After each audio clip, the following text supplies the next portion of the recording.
The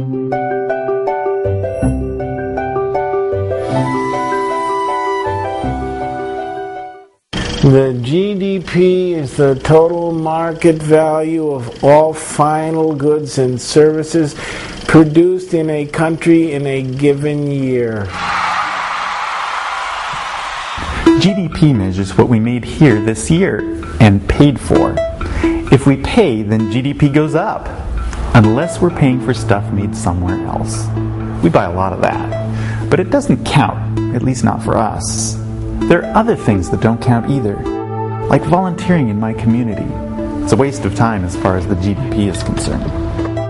So is that daily walk I try to take, and the time I spend with my son. Unless I buy him stuff, that counts. But remember that big oil spill in Alaska? It made you want to cry, didn't it? But the GDP was laughing all the way to the bank.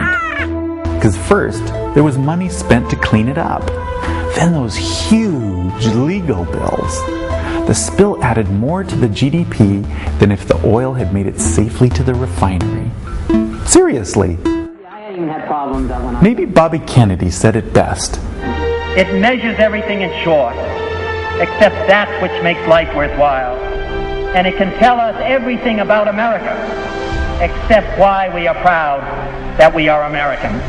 Once upon a time, our country had no idea how much stuff we made, and nobody cared.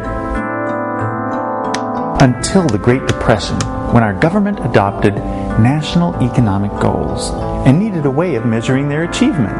The economist Simon Kuznets laid out the GDP in 1934. During World War II, it was an important tool in measuring how many guns, tanks, and bombs we were building. Even then, Kuznets warned against making too much of his measure. But Kuznets is history, not the GDP though. With all the attention it gets, you'd think boosting the GDP is what the economy is for. That's what a lot of economists will tell you too. The economy's purpose is to produce more and more goods and services that... Doesn't matter what they are. If money is spent on them, they must be goods. And the more of them, the better. What the consumer wants, the consumer gets. Economists call that consumer sovereignty. Buyer knows best. Case closed. Or is it? Actually, there's an American tradition that's older than GDP. About 100 years ago, Gifford Pinchot became the first director of the U.S. Forest Service. He wasn't a wild-eyed radical. He was a Republican.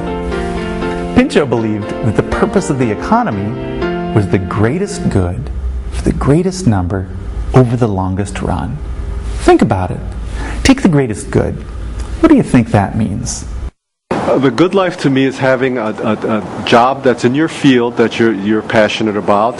To me, family is very important. And always having someone there to help you through hard times. Having good health, nothing burning down financially, having everything stable. It's all about quality of life, isn't it?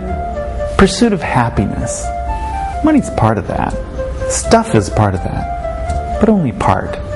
Family, friends, health matter more.